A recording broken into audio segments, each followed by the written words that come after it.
여자 선격에 대한 진실, 오해를 깨고 열린 대화로 나아가기. 안녕하세요. 오늘은 여자의 선격에 대해 이야기해 볼까 합니다. 이 주제는 종종 잘못 이해되거나 부끄럽게 여기거나 오해로 가득한 경우가 많습니다. 그러나 우리는 이 영상을 통해 잘못된 인식을 바로잡고 과학적인 사실을 공유하며 성적 친밀감을 향상할 수 있는 실질적인 팁을 나눌 것입니다. 이러한 대화는 건강한 관계를 위해 필수적이며 무엇보다 우리의 관점을 넓히고 이해를 깊게 만드는 데 중요한 역할을 합니다. 오늘의 영상에서는 다음과 같은 주제를 다룰 예정입니다. 선격이 높은 여성의 특징, 여성 선격에 대한 사회적 편견과 오해, 과학적으로 뒷받침되는 선격과 호르몬의 관계, 여성 선격을 자극하고 신뢰를 구축하는 방법. 영상을 끝까지 보신다면 선격에 대한 새로운 시각을 얻으실 뿐만 아니라 파트너와 더 나은 대화를 나누기 위한 도구들을 갖추게 될 것입니다.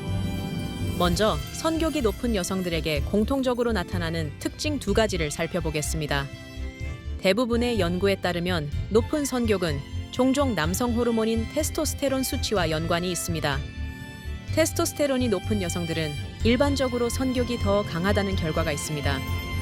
흥미롭게도 테스토스테론 수치는 신체적 특징에도 영향을 미칩니다.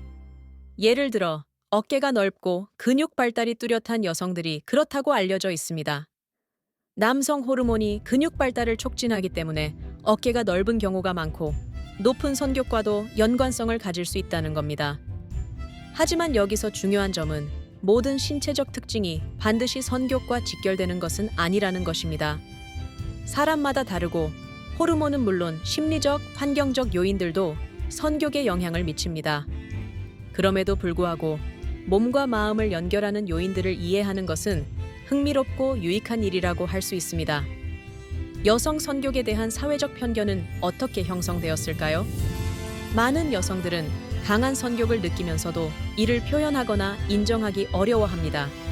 왜냐하면 여전히 많은 문화권에서 여성의 성적 욕구를 드러내는 것이 부정적으로 여겨지기 때문입니다. 일부 여성들은 선격을 적극적으로 드러내는 것이 너무 개방적이라고 판단받을까 두려워합니다. 이는 곧 성적 욕구가 부정적인 것이라는 잘못된 인식을 만들어냅니다. 실제로 파트너와의 관계에서 우리가 너무 빠르게 나아가는 건 아닌가요? 라고 질문하는 여성들이 많습니다. 이는 성에 관한 두려움이나 뭔가 잘못될 것 같은 막연한 염려에서 비롯된 것입니다. 그러나 연구에 따르면 높은 테스토스테론 수치는 이러한 두려움을 크게 줄인다고 합니다. 이 호르몬은 남성뿐만 아니라 여성의 불안과 공포를 낮추는 작용을 합니다. 이런 면에서 선격이 강한 여성들이 성적인 주제를 더 개방적으로 받아들일 가능성도 더 높다고 볼 수 있습니다. 여기서 중요한 점은 선격은 자연스럽고 건강한 부분이라는 것을 이해하는 것입니다. 여성을 규정짓는 사회적 편견을 넘어 각자의 욕구와 감정을 존중하는 것이 더 중요합니다. 남성 호르몬인 테스토스테론은 간단히 설명하면 용기와 자신감을 불러일으키는 역할을 합니다. 높은 테스토스테론 수치는 우리 신체의 불안 신호를 줄이고 보다 감정적으로 안정된 상태를 만들어줍니다. 예를 들어 남성들이 위험한 스포츠나 도전적인 활동을 더 선호하는 경우가 많은 이유 중 하나는 바로 이 테스토스테론 때문입니다. 여성에게도 동일한 원리가 적용되며 테스토스테론 수치가 높은 여성들은 성에 있어서 두려움보다 자신감 있는 태도를 보일 가능성이 높습니다. 여기서 흥미로운 관찰은 선격이 높은 여성들이 종종 더 개방적이고 적극적이라고 느껴지는 이유를 과학적으로 설명해 줄 수 있다는 것입니다. 감정적인 안정과 공포 감소는 그녀들이 스스로의 욕구를 더 자유롭게 탐구하고 표현하는 데 기여합니다. 선격을 더 잘 이해했다면 이제 파트너와 연결을 깊게 하는 실제적인 방법들에 대해 이야기해 보겠습니다. 여기에는 감정적, 심리적, 신체적인 요소들이 모두 포함됩니다. 신뢰를 쌓기. 신뢰는 모든 친밀한 관계의 기반입니다. 파트너가 자신의 감정과 욕구를 안전하게 표현할 수 있는 환경을 만들어야 합니다. 열린 대화. 성에 대한 두려움이나 불안을 해결하려면 두 사람 모두가 솔직하게 대화할 수 있는 분위기를 조성해야 합니다.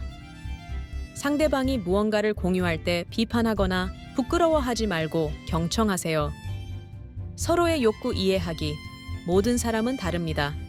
한쪽의 기준이나 규칙으로 상대를 판단하기보다는 상대방이 무엇을 원하는지 배우고 존중하는 것이 중요합니다. 친밀감의 균형 맞추기. 선교계는 심리적 요인도 크게 작용합니다. 스트레스를 줄이고 감정적으로 연결되었을 때 성적 욕구가 더 강하게 나타날 가능성이 높습니다. 신체적 건강 관리. 선교는 신체적 건강과 밀접하게 연관되어 있습니다. 규칙적인 운동을 통해 에너지를 향상시키고 스트레스와 호르몬 불균형을 조절하면 선교 또한 자연스럽게 증가합니다. 이 모든 팁들은 파트너와의 관계를 더욱 강하고 건강하게 만들어줄 것입니다. 이제 우리는 선교과 관련한 과학적 사실들을 알아보았습니다. 이러한 정보를 통해 우리는 선교과 관련된 잘못된 편견이나 고정관념을 해체해야 할 책임을 느낄 수 있습니다. 여성이 성적인 욕구를 가지는 것은 너무도 자연스럽고 건강한 일이며 이를 비판하거나 억압할 이유가 전혀 없습니다. 대신 우리는 과학을 기반으로 한 이해를 통해 보다 열린 마음으로 이 주제를 접근해야 합니다. 특히 파트너와의 관계를 깊게 만드는 데 있어 중요한 역할을 하는 성적 욕구를 터부시하는 대신 서로 응원하고 이해하는 방식으로 대화를 이어가는 것이 필요합니다. 이를 통해 우리는 단순히 선교기라는 주제를 넘어서 더 깊고 친밀한 인간관계를 구축할 수 있습니다. 오늘 영상을 통해 우리는 여성 선교에 대한 특징, 호르몬과의 연관성, 그리고 이를 둘러싼 오해를 모두 다뤄보았습니다. 또한 선교를 더 깊이 이해하고 파트너와 강한 신뢰를 구축하는 데 필요한 실질적인 팁들을 공유했습니다. 가장 중요한 메시지는 선교에 대한 자신의 감정을 부끄러워하거나 억누르지 말고 이를 자연스러운 삶의 일부로 받아들이는 것입니다. 동시에 파트너와 함께 열린 마음으로 이야기하는 용기를 가지는 것이 관계를 더욱 풍요롭고 행복하게 만듭니다. 이제 여러분의 생각은 어떠신가요? 댓글에 남겨주시고 이 주제에 대해 주변과 대화의 문을 여는 계기가 되었으면 좋겠습니다. 시청해주셔서 감사합니다.